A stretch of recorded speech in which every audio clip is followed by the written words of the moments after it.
On en vient au cours donc, du jeudi anthropologie sur la lumière. Oui, voilà, sur la lumière. C'est-à-dire que je voulais prendre comme exemple le discours historiographique sur la lumière pour montrer comment finalement beaucoup de documents qui concernent l'Afrique sont mis de côté.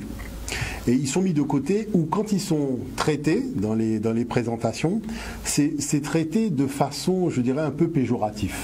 On ne prend pas vraiment la chose au sérieux et l'ensemble de la documentation n'est pas traité dans je dirais, les rencontres grand public, que ce soit au niveau du CNRS qu'au niveau de certains grands instituts, à Saclay et autres. On se rend compte qu'il y a beaucoup de choses qui ne sont pas dites, parce qu'on veut grandir le prestige de l'Europe en cachant un certain nombre de sources. Or, il faut savoir que quand on fait de la recherche, et ça je le dis pour avoir côtoyé des chercheurs, même des grandes universités américaines et compagnie, on s'intéresse à tout. C'est-à-dire tout ce qui touche l'univers de sa quête intéresse le chercheur d'une façon générale dans tous les domaines. Et c'est pour cette raison que, comme il dispose de budget, il a la possibilité, puisque c'est là où j'ai vu que certains budgets dans des départements de sciences de certaines universités sont colossaux, c'est plusieurs millions, donc ils ont la possibilité de se déplacer, de se rendre sur place et de pouvoir même séjourner dans certains pays pour rencontrer des spécialistes. Alors je voulais prendre l'exemple, on va voir le premier document de M. Aspect, qui a fait une conférence sur la lumière. Et quand il parle de l'objet qui concerne, donc de la stèle qui concerne l'Égypte, c'est très étrange de voir que, en fait, à son niveau de compétence et de connaissance, qu'il en parle avec cette désinvolture. C'est-à-dire, on sent là quelque chose qui n'est pas clair. Et c'est valable pour les mathématiques, comme pour la physique, comme pour beaucoup de choses. Pour toutes les matières, voilà, pour la chimie, l'astronomie et compagnie. Donc, prenons le temps de regarder ce premier document parce qu'il est quand même intéressant. On roule. Ce soir, nous avons le plaisir donc, de recevoir Alain Aspect. Alain Aspect est physicien, il est professeur à l'Institut d'optique et à l'École polytechnique, directeur de recherche émérite au CNRS. C'est un grand spécialiste de physique quantique et de physique atomique. Il a travaillé sur les expériences portant sur le paradoxe EPR et sur le phénomène d'intrication. Donc nous sommes très heureux et honorés de le recevoir ce soir. Donc je vous en prie. Je vais vous parler de la dualité onde-particule pour un photon unique et avec deux personnages qui vont encadrer, je dirais, l'histoire. Einstein, ça va commencer en 1905 et Wheeler, eh ben, c'est des expériences qui ont été réalisées récemment, mais sur des idées que John Archibald Wheeler avait émises dans les années 1980. Et j'aime beaucoup cette stèle égyptienne dans laquelle on voit le soleil émettre des rayons lumineux qui en fait transportent des fleurs multicolores qui donc sont observées par la dame, je ne me rappelle plus son nom là.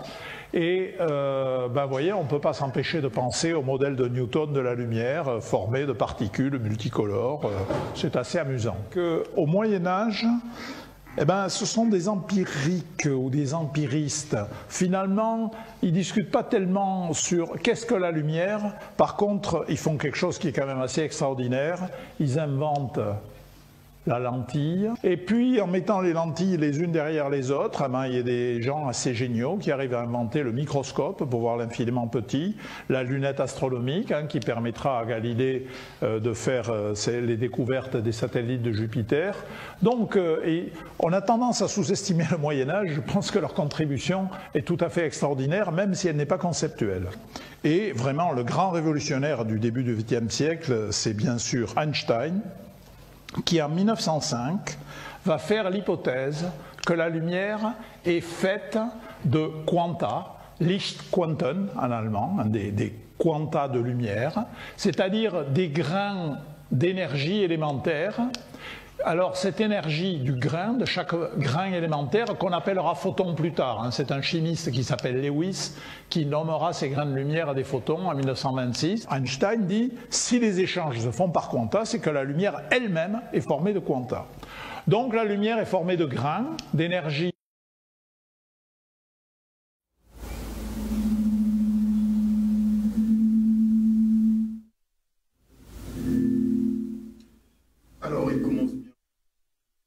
parler de lumière.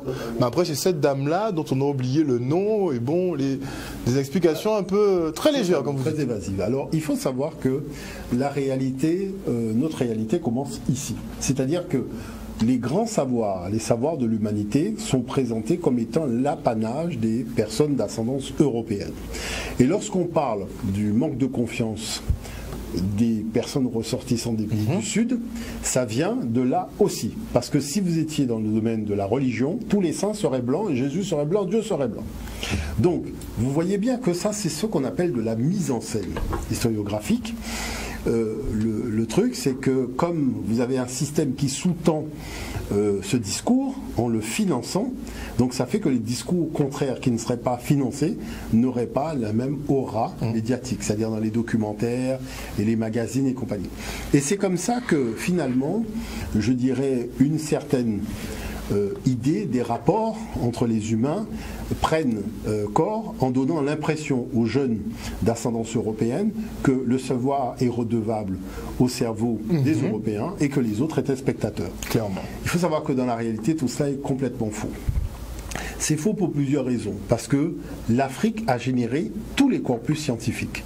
Mais ce qui est très étrange, c'est que ce sont des corpus qui ont été générés à des états d'aboutissement moderne. C'est-à-dire notre modernité est toujours basée sur ce que l'Afrique a fait. Quand vous prenez l'année de 365 jours, un quart avec 12 mois, ça vient... Mais monsieur, est-ce qu'on a inventé quelque chose depuis, en fait, en réalité? C'est-à-dire que l'homme, en fait, nos ancêtres ont considéré que le vrai inventeur, c'était Dieu. Qu'on ne faisait que découvrir ce qu'il avait inventé. C'est pour ça qu'on n'a pas eu la démarche d'indexer le nom de quelqu'un à une découverte. Puisque la notion de science sacrée, c'était que tout domaine scientifique a un fondement, c'est de collaborer à la vie. Donc, et de faire passer l'énergie du créateur de la création. Donc c'est pour cette raison que les choses n'étaient pas aussi basées sur l'ego, puisque avec l'arrivée des Grecs, Pythagore a fait ci, Thalès a fait ça. On aurait dû avoir le théorème de Yamesou, mais il n'a pas voulu donner son nom au théorème. On est dans l'ego, on est aussi dans l'escroquerie, il faut quand même se le dire. Surtout. Mais le but du jeu, c'est de se donner une espèce de civilisation qui aurait l'ascendant sur tout le monde. Et quand je vois par exemple des documentaires où le discours est fait comme ça, par exemple à Mayotte ou Papouasie-Nouvelle-Guinée, quand les Européens se présentent comme les inventeurs de tout, en présentant leur Jésus blanc et compagnie, on voit bien que finalement jusqu'à aujourd'hui on est encore dans la même escroquerie que l'époque du 15e et 16e siècle. Toujours est-il que la problématique de fond qui est très gênante, c'est le fait que M. Aspect parle des lentilles comme étant une invention du XVIe siècle. Du Moyen Ça, Âge, donc. c'est quelque chose de très surprenant. Alors, je vais vous montrer justement le deuxième document qui concerne, je crois, la dimension des lunettes. C'est important de regarder ça parce que vous allez tomber des nues. On part pour le deuxième document. Que pouvons-nous dire à propos de l'intervention de M. Alain Aspect, à propos notamment des lentilles? Alors c'est vrai, si nous regardons ce document émanant de l'Observatoire de Paris, on nous dit que dès le Moyen-Âge, on fabrique des lentilles de verre pour corriger la vue. Mais ce n'est qu'à la fin du XVIe siècle que la science s'empare de la question des lentilles. L'Italien Giambattista della Porta, 1534-1535 à 1615, publie un ouvrage intitulé Magia Naturalis en 1585, dont une partie est entièrement consacrée à l'optique. Le texte est obscur, mais on y trouve l'explication théorique du fonctionnement de la lunette. Donc c'est principalement à cette période que l'historiographie fait tout simplement apparaître la notion de lentille et la notion de lunette. Sauf que il a existé des lentilles durant l'Antiquité en Afrique. Et cela, nous le devons au professeur Flinders Petrie qui, en effectuant des fouilles en Égypte, a trouvé, non loin de Tanis, effectivement des lentilles. Alors, ces lentilles ont été trouvées dans une tombe à Elwan et elles sont exposées aujourd'hui au British Museum. Et l'aspect de ces lentilles montre bien qu'elles ont fait l'objet d'une utilisation mécanique dans le cadre d'une lunette, et cela, personne n'en discute. Donc, chose importante, l'historiographie doit commencer avec les premières lunettes optiques réalisées en Afrique à l'époque de l'Égypte pharaonique. Incroyable. Voilà, donc vous voyez qu'il y a un problème. Un gros problème. Il y a un gros problème. Il y a un gros problème, c'est-à-dire qu'on ne peut pas dire qu'on est objectif, qu'on fait l'histoire des sciences, la philosophie des sciences, et passer sous silence Complètement.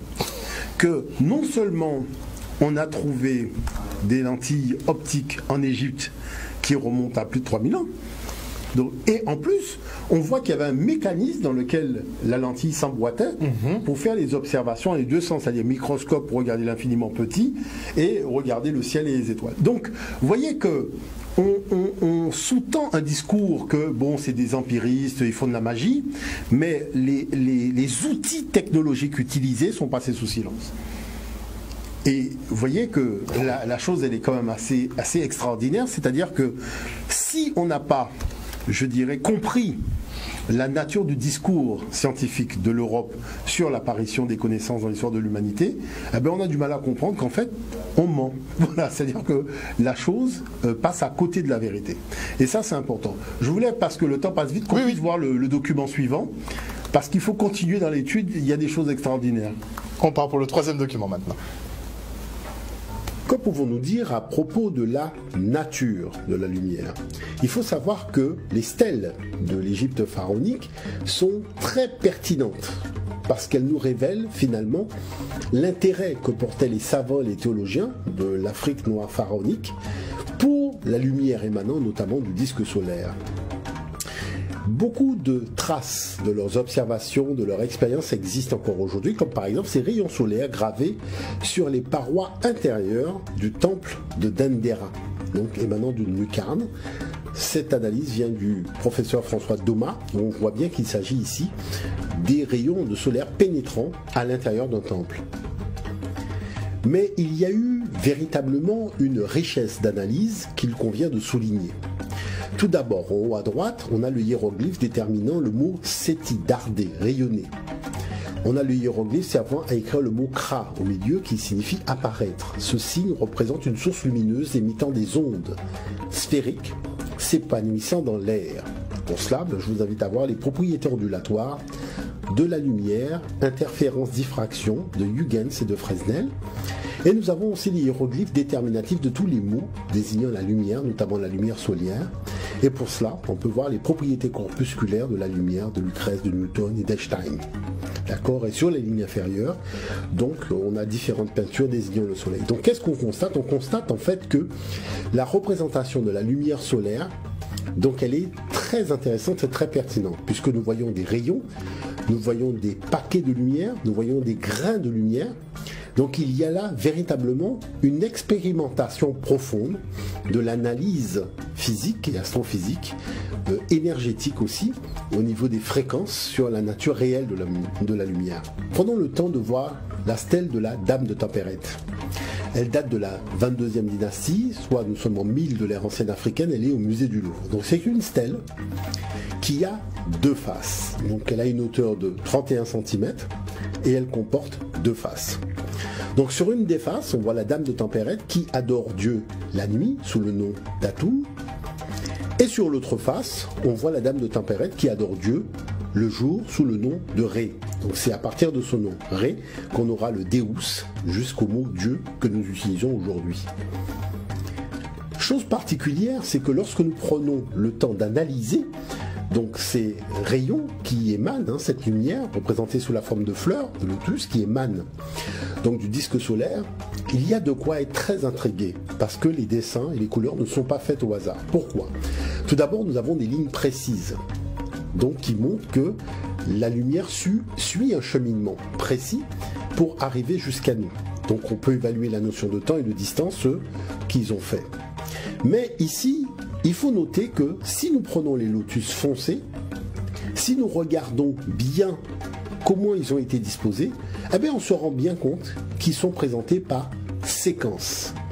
Ce sont des séquences de paquets de lumière qui sont représentés ici.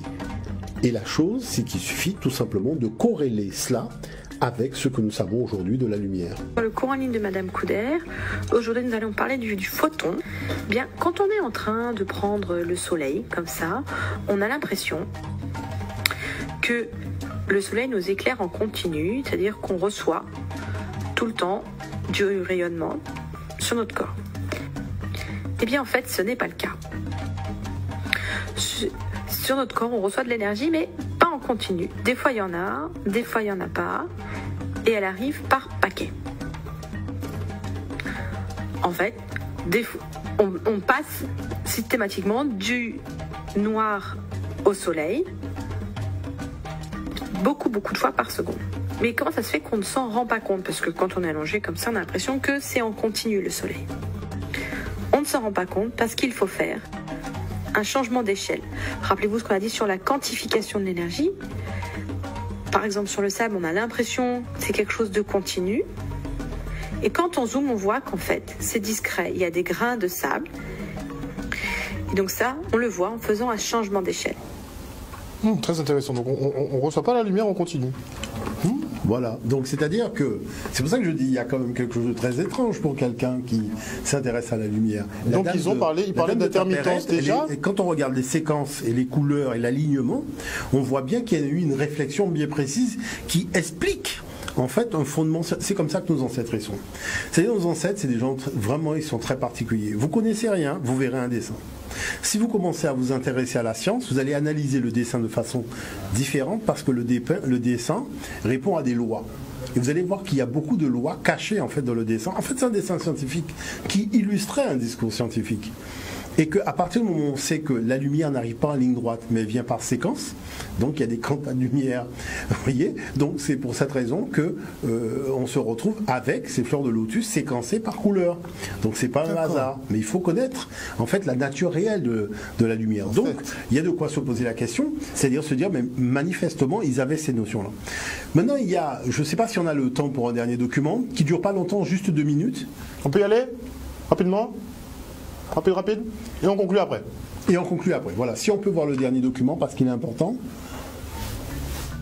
Alors, poursuivons notre analyse. Parce qu'en fait, il y aurait beaucoup de choses à dire sur l'histoire de la lumière, des grains et des photons dans l'Afrique noire de la période pharaonique. Pourquoi? Nous avons ici un sarcophage, qui est le sarcophage du prêtre Djedor. Djedor, nous sommes en 390 de l'ère ancienne africaine. Et qu'est-ce que nous constatons sur ce sarcophage, visible au musée du Louvre? Eh bien, la lumière qui émane du soleil, elle est représentée sous la forme de grains. Et que nous disent les spécialistes, tels que Serge Chamuron, par exemple? Il nous dit que pour les Égyptiens, la lumière est une pluie de particules lumineuses, soit de photons, comparable à la fine poussière qui sort d'un tamis, dont le nom en égyptien ancien est Necker. Donc, sur plusieurs documents, des papyrus notamment, nous avons véritablement une représentation de la lumière sous la forme de grains. Et si nous prenons le temps d'analyser véritablement la légende, donc l'analyse qui est faite, nous nous rendons compte que nous avons ici un véritable corpus de recherche sur la nature profonde de la lumière. Ici, ce papyrus date de 1070 de l'ère ancienne africaine. Il s'agit de celui d'un scribe comptable du grenier d'Amon, qui est Nespakachouti. Et que nous dit la légende? Nous dit que Khépri, qui est ici debout, sous la forme de visage en scarabée ailé, symbolise ici l'aube, soit l'élévation de l'énergie solaire du Créateur à l'horizon oriental du ciel. En dessous, dans Hyménète, 2 divinités l'accompagnent, tandis qu'Isis et Nephthys, soit Seta et Naphisatou, versent des millions de photons, à savoir des particules de lumière, sur l'orbite de l'astre solaire. À l'intérieur du cercle, des bêcheurs de masse cosmique tiennent des houmères dans les mains. Donc on voit ici que lorsqu'on parle du discours historiographique de l'étude de la lumière, beaucoup de choses relatives à l'Afrique ne sont pas dites. Donc ils voyaient déjà la lumière comme elle était. Voilà. Manifestement, je dirais qu'il y a 2 constats que nous pouvons faire. On ne peut pas se fier au discours historiographique occidental sur l'histoire des sciences, puisque en fait le but du jeu c'est de se ramener tout à soi, alors que les chercheurs, les Newton et les Einstein, ont étudié les matériaux égyptiens, et les matériaux indiens et autres, pour pouvoir se formaliser, je dirais formaliser leur corpus de documentation, pour pouvoir commencer à conceptualiser leur théorie. Mais ça on ne le dit pas. Voyez, donc tout ça pour dire que je pense que cette espèce de complexe qu'on aurait devant le discours scientifico-historique qui nous est présenté dans les universités ou qui nous est présenté dans nos documentaires, il faut le prendre avec des pincettes parce qu'on ne nous dit pas tout. Voilà. Très clairement, mais en tout cas vous êtes là pour nous éclairer puisque toute chose a une explication au final de compte, mais il faut juste savoir et avoir fait des recherches. Vous savez que lorsque vous faites de la recherche, vous voyez comment les anciens représentaient la lumière, ça vous donne une piste de réflexion. Clairement. Ce qui est évident. Et on vous parle de Newton qui a vu que c'était des grains de lumière, on vous parle d'Einstein, on vous parle de Planck, alors que vous avez tous les matériaux de Newton, d'Einstein, même la notion d'onde, de lumière, on a tout ça dans l'Égypte pharaonique. Mais on sait qu'on a une civilisation qui était particulièrement développée, qui était même plus développée que la nôtre, et c'est vrai qu'on se demande, ah mais comment ils connaissaient la position des étoiles, la position des planètes, alors qu'ils n'allaient pas dans l'espace. On nous cachait tellement de choses en fait, qu'on savait même pas qu'ils ont créé effectivement le télescope et qu'ils pouvaient observer les étoiles. Et donc vous savez, cette affaire-là, elle est arrivée il y a très longtemps, très rapidement. Ce sont les météorites, quand elles tombaient dans le désert, ça tournoyait dans le sable, et quand les gens qui avaient repéré l'impact se dirigeaient le lendemain, ils avaient des espèces de gros éclats de verre. Et quand ils regardaient, ils voyaient bien qu'il y avait un effet ça déformait. Et donc, comme ils avaient le secret du polissage, ils ont commencé à polir ces objets, et après ils ont compris que le sable, quand il est brûlé, ça devient du verre, et c'est comme ça que vous avez jusqu'à aujourd'hui une tradition en Égypte pour faire le verre et au Soudan. Parce que vous nous l'avez dit, la science, ça découle d'observation. C'est de l'observation. Il n'y a pas eu d'observation préalable. C'est pour ça que je dis qu'on ne peut pas exclure les apports scientifiques africains du discours de l'apparition de notre modernité. Ce n'est pas possible. Et vous êtes là pour ça, de toute façon. Totalement. D'équilibrer la balance. Merci encore, professeur, pour ce jeudi anthropologie. Semaine prochaine, on vous a avec nous? Oui, je pense que Nsakou devrait être avec nous parce qu'on a encore un dossier. D'ailleurs, on a eu beaucoup de félicitations sur sur le gros cas de beaucoup de personnes à l'étranger, donc des gens de la Guadeloupe qui ont des ateliers ou qui font des cours qui organisent des cours de gros cas. Et c'est vrai qu'on remercie tout ce monde-là d'avoir vibré avec nous dans le cadre de la présentation des thématiques. Merci encore, professeur. Donc, on se retrouve donc jeudi prochain pour un nouveau jeudi anthropologie. Oui, on est très centré sur nous parce qu'il y a beaucoup de boulot à faire, il y a beaucoup de rattrapage à faire. Totalement. Et merci à monsieur Omotunde justement de nous aider à faire ce travail depuis, je crois, ça fait plus de 3 ans maintenant qu'on fait ce travail. Totalement. Et on a encore beaucoup à faire.